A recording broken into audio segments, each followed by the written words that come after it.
എല്ലാവർക്കും നമസ്കാരം. അമ്മ മലയാളത്തിന്റെ പുതിയൊരു ക്ലാസ്സിലേക്ക് ഏവർക്കും ഹൃദ്യമായ സ്വാഗതം. SCERT സാഹിത്യത്തിന്റെ ഒരു ക്ലാസ് ആണ് നമ്മൾ ഇന്ന് ചെയ്യുന്നത്. അപ്പൊ എല്ലാവരും ഒന്ന് കണ്ട് പഠിച്ചു വെക്കണം കേട്ടോ. പ്രധാനപ്പെട്ട വരികളാണ് നമ്മൾ ഇന്ന് നോക്കാൻ പോകുന്നത്. താക്കോൽ കൊടുക്കാതരുണോദയത്തിൽ താനേ മുഴങ്ങും വലിയോരലാറം. ഇതാരുടെ വരികളാണെന്ന് ചോദിച്ചേക്കാം. അത് കുറ്റിപ്പുറത്ത് കേശവൻ നായരുടെ ഗ്രാമീണ കന്യകയാണ് എന്നോർക്കണം. അതായത് ഗ്രാമങ്ങളിലാണ് കോഴി കൂവുന്ന ശബ്ദമൊക്കെ ഓട്ടോമാറ്റിക് ആയിട്ട് വരിക അല്ലെ. നഗരങ്ങളിലൊക്കെ ആണെങ്കിൽ നമ്മൾ അലാറം അങ്ങനെയൊക്കെ സെറ്റ് ചെയ്ത് വെക്കണം. അപ്പൊ ഗ്രാമീണ കന്യകയാണ് എന്നോർക്കണം. എഴുതിയത് കുറ്റിപ്പുറത്ത് കേശവൻ നായരാണ്.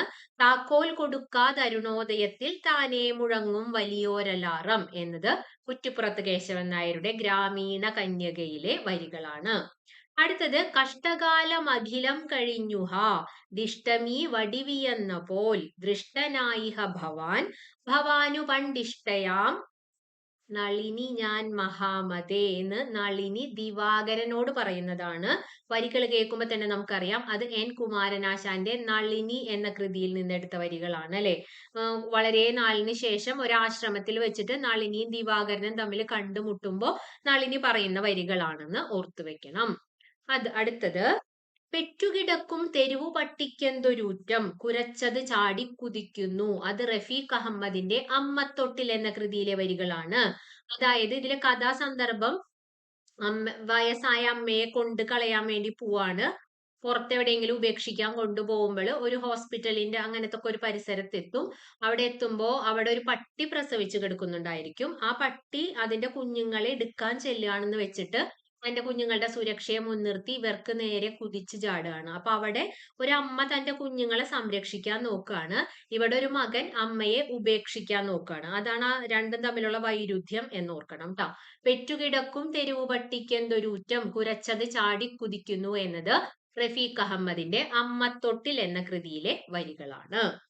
അടുത്തത് ഔവയ്യാറിന്റെ പുറനാനൂറ് എന്നതിൽ നിന്നുള്ളതാണ്. നാടായാലും കാടായാലും കുഴിയായാലും കുന്നായാലും നല്ലവർ പാർക്കുന്നെങ്കിൽ നീയും നന്നേ വാഴുക നിലമേ എന്നത് ഔവയ്യാറിന്റെ പുറനാനൂറാണ് എന്നോർക്കണം. അടുത്തത് ഈ തൊട്ടു മുന്നത്തെ എക്സാമിന് ചോദിച്ചതായിരുന്നു. നന്മകൾ കേട്ടത് കണ്ടത് ചൊല്ലാൻ നാക്കിനു കഴിയട്ടെ, തിന്മകൾ കണ്ടാൽ കൊത്തിക്കീറാൻ കൊക്കിന് കഴിയട്ടെ. ഇത് അയ്യപ്പ പണിക്കരുടെ തത്തമ്മയാണ്. ഇതിന് തൊട്ടു മുമ്പത്തെ ക്ലാസ്സിൽ ഞാൻ ഇത് പറഞ്ഞിട്ടുണ്ടായിരുന്നു. ഈ കൃതികളെ കുറിച്ചൊക്കെ പറഞ്ഞിരുന്നു. അത് കണ്ടവർക്ക് ഇത് എഴുതാൻ പറ്റിയിട്ടുണ്ടാവും. നന്മകൾ കേട്ടത് കണ്ടത് ചൊല്ലാൻ നാക്കിനു കഴിയട്ടെ, തിന്മകൾ കണ്ടാൽ കൊത്തിക്കീറാൻ കൊക്കിന് കഴിയട്ടെ എന്നത് അയ്യപ്പ പണിക്കരുടെ തത്തമ്മ എന്ന കൃതിയിലെ വരികളാണ്. അടുത്തൊന്ന് നോക്കൂ. വി മധുസൂദനൻ നായരുടെ ഗാന്ധി എന്ന കൃതിയിലെ വരികളാണ്. അമ്മയുടേതാം എഴുത്തുകളൊക്കെയും അമ്മയായി തന്നെ ഒരുങ്ങിയിരിക്കട്ടെ, നമ്മൾ വിദേശത്തു നിർമ്മിച്ചൊരമ്മതൻ ബിംബമീ ആദിത്യശാലയിൽ ശോഭനം. അല്ലെ, അമ്മയുടെ എഴുത്തുകളൊക്കെ അമ്മയായി തന്നെ ഇങ്ങനെ ഒരുങ്ങിയിരിക്കട്ടെ. അതുപോലെ നമ്മൾ വിദേശത്തു നിന്ന് നിർമ്മിച്ച അമ്മയുടെ ബിംബം ഈ ആദിത്യശാലയിൽ നല്ല പ്രൗഢിയോടുകൂടി വിളങ്ങിയിരിക്കട്ടെ എന്നൊക്കെ പറഞ്ഞിട്ട് എഴുതിയിരിക്കുന്നതാണ്. അത് വി മധുസൂദനൻ നായരുടെ ഗാന്ധി എന്ന കൃതിയാണ് എന്നോർക്കണം. ജനിക്കും തൊട്ടൻ മകൻ ഇംഗ്ലീഷ് പഠിക്കുവാൻ ഭാര്യതൻ പേരങ് ഇംഗ്ലണ്ടിലാക്കി ഞാൻ എന്ന് പാടണമെങ്കിൽ അത് ആരായിരിക്കും? അതായത് ഒരിടനെ ഇപ്പൊ അങ്ങനെയില്ല, കുറച്ചു നാള് മുമ്പ് വരെ എന്റെ കുട്ടി ഇംഗ്ലീഷ് മാത്രമേ പഠിക്കാൻ പാടുള്ളൂ എന്ന് പറഞ്ഞിട്ട് ജനിക്കുമ്പോഴേ ഇംഗ്ലീഷ് പഠിപ്പിക്കുക, അതുപോലെ ഇംഗ്ലീഷ് മീഡിയം സ്കൂളുകളിൽ വിട്ടു പഠിപ്പിക്കുക, അങ്ങനെ വല്ലാത്തൊരു ത്വരയുണ്ടായിരുന്നു ഒരു സമയത്ത്. ഇപ്പൊ അത് കുറഞ്ഞു. സാധാരണ സർക്കാർ സ്കൂളുകളിലൊക്കെ ഒരുപാട് കുട്ടികളുള്ള ഒരു സമയമാണ്. ഇപ്പൊ കുറച്ചു നാൾ മുന്നേ സ്ഥിതിക്ക് വല്ലാത്തൊരു മാറ്റം വന്നിരുന്നു. അതിനു മുമ്പ് നമ്മുടെ കുഞ്ഞുണ്ണി മാഷ് പറഞ്ഞതാണ്, ജനിക്കും തൊട്ടൻ മകൻ ഇംഗ്ലീഷ് പഠിക്കുവാൻ ഭാര്യതൻ പേരങ് ഇംഗ്ലണ്ടിലാക്കി ഞാൻ എന്നത് കുഞ്ഞുണ്ണി മാഷിന്റെ വരികളാണെന്ന് ഓർക്കണം.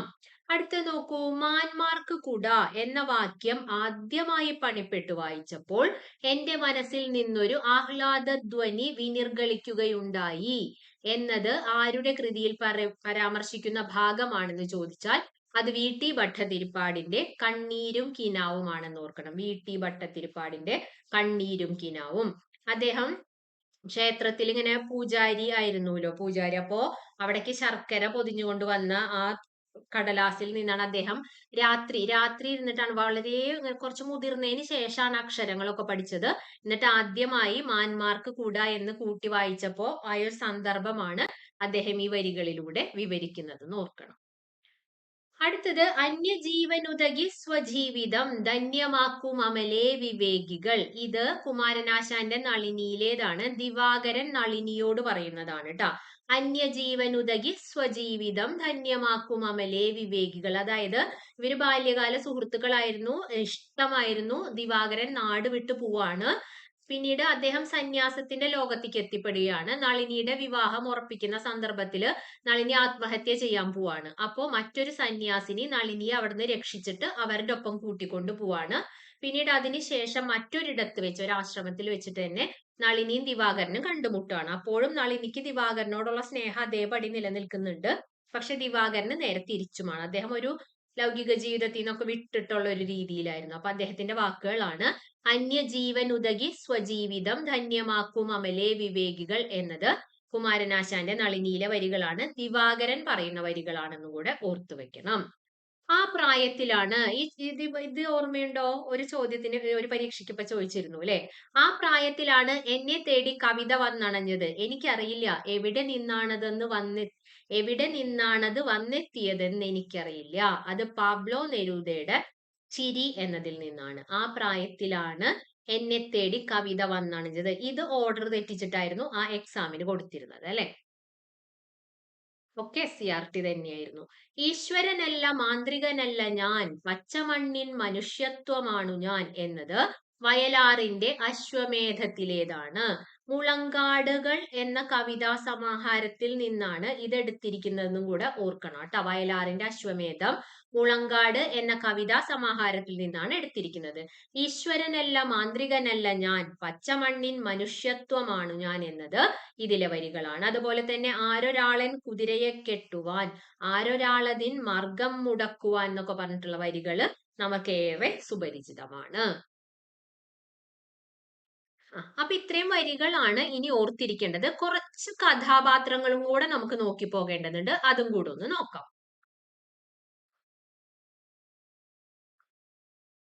SCRT പരാമർശിക്കുന്ന 10ാം ക്ലാസ്സിൽ പരാമർശിക്കുന്ന കുറച്ച് കഥാപാത്രങ്ങളാണ്. നമുക്കൊന്ന് നോക്കി പോകാം.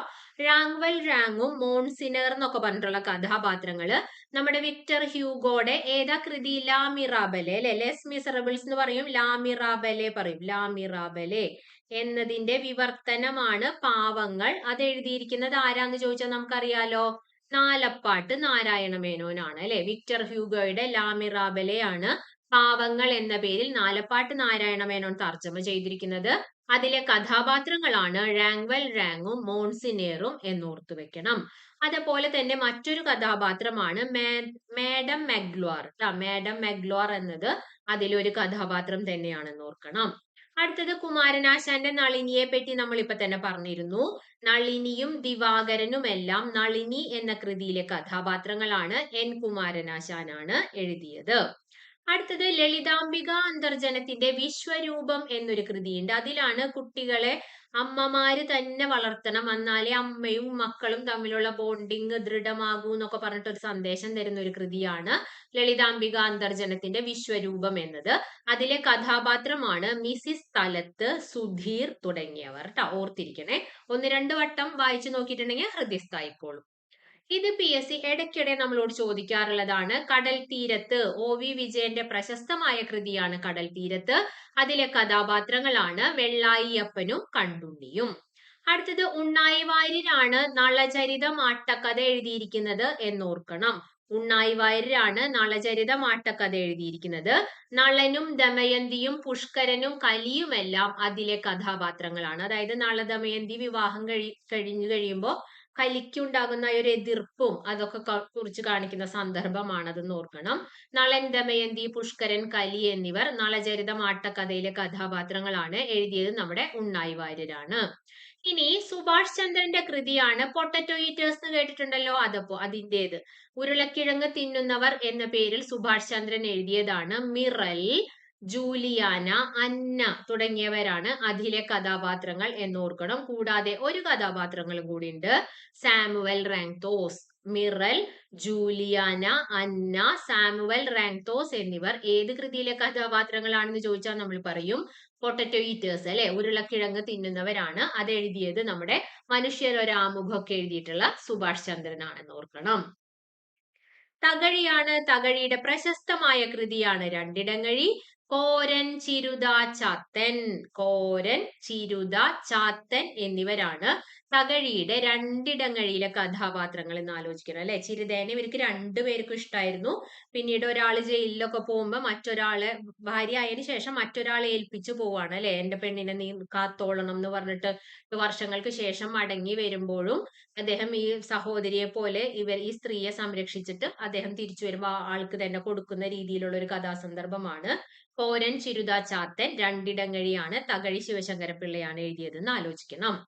അടുത്തത് തകഴിയുടെ തന്നെ ചെമ്മീനാണ്. നമുക്കറിയാം കറുത്തമ്മ, ചക്കി, ഔസേപ്പ്, പളനി. കറുത്തമ്മ, ചക്കി, ഔസേപ്പ്, പളനി കറുത്തമ്മയൊക്കെ നമുക്ക് അറിയാം. ചക്കീനെ ഔസേപ്പിനെ ഒക്കെ ഒന്ന് ഓർത്തു വെച്ചോളൂ കേട്ടോ. അത് ചെമ്മീനിലെ കഥാപാത്രങ്ങൾ തന്നെയാണെന്ന് ആലോചിക്കണം. അടുത്തത് UK കുമാരനാണ് അല്ലെ. UK കുമാരൻ. UK കുമാരന്റെ ഓരോ വിളിയും കാത്ത് എന്ന് പറഞ്ഞിട്ട് ഒരു കൃതി നമുക്ക് SCERT പഠിക്കാനുണ്ട്. കുമാരന്റെ വിളിയാണ് കേട്ടോ. യുകെയിലുള്ള കുമാരന്റെ ഓരോ വിളിയും കാത്ത് നമ്മൾ ഇരിക്കുകയാണ്. ആരൊക്കെയാണ് ഇരിക്കുന്നതെന്ന് നോക്കിയേ. കണാരനും ചാത്തു ചെട്ടിയാരൊക്കെയാണ് കേട്ടോ. ആരാണ് യുകെയിലെ കുമാരന്റെ വിളി കാത്തിരിക്കുന്നത്? മറക്കാണ്ടിരിക്കാൻ പറയുന്നതാണ്. കണാരനും ചാത്തു ചെട്ടിയാരുമാണെന്ന് ആലോചിക്കണം. ഇനി കാരൂരിന്റെ ഒരു കൃതിയാണ് കോഴിയും കിഴവിയും എന്നത്. കാരൂർ നീലകണ്ഠപിള്ളയുടെ കൃതിയാണ് കോഴിയും കിഴവിയും. മാർക്കോസ്, മത്തായി, അന്നമ്മ മുതലായവരാണ് അതിലെ കഥാപാത്രങ്ങൾ എന്ന് ആലോചിക്കണം. മാർക്കോസ്, മത്തായി, അന്നമ്മ തുടങ്ങിയവരാണ് കോഴിയും കിഴവിയും എന്ന കൃതിയിലെ കഥാപാത്രങ്ങൾ. ഇനി കഴിഞ്ഞ ക്ലാസ്സിൽ നമ്മൾ പഠിച്ചു പണയം വെച്ച് കഴിയുമ്പോഴാണ് നമ്മൾ സന്തോഷം കൊണ്ട് ഈന്ന് ചിരിക്കാന്നൊക്കെ നമ്മൾ പറഞ്ഞു. നാരകങ്ങളുടെ ഉപമ എന്നുള്ള കൃതി എഴുതിയതും ഈ സന്തോഷ് കുമാർ തന്നെയാണെന്ന് ആലോചിക്കണം. പണയം എന്ന കൃതി ഇദ്ദേഹത്തിന്റെ തന്നെയാണ്. ചെമ്പുമത്തായി, ചാക്കുണ്ണി എന്നൊക്കെ പറയുന്നത് ഈ പണയത്തിലെ കഥാപാത്രങ്ങളാണ്. പണയം വെക്കുമ്പോഴല്ലേ ചെമ്പ് സ്വർണ്ണൊക്കെ അല്ലേ. ചെമ്പ് അങ്ങനെ പണയം വെക്കില്ല, എങ്കിലും ഓർത്തിരിക്കാം.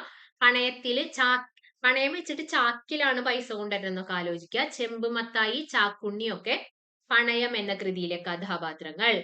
അതേപോലെ പെരുമ്പടവത്തിന്റെ പ്രശസ്തമായ ഒരു കൃതിയാണ് ഒരു സങ്കീർത്തനം പോലെ. നമുക്കറിയാം അല്ലെ.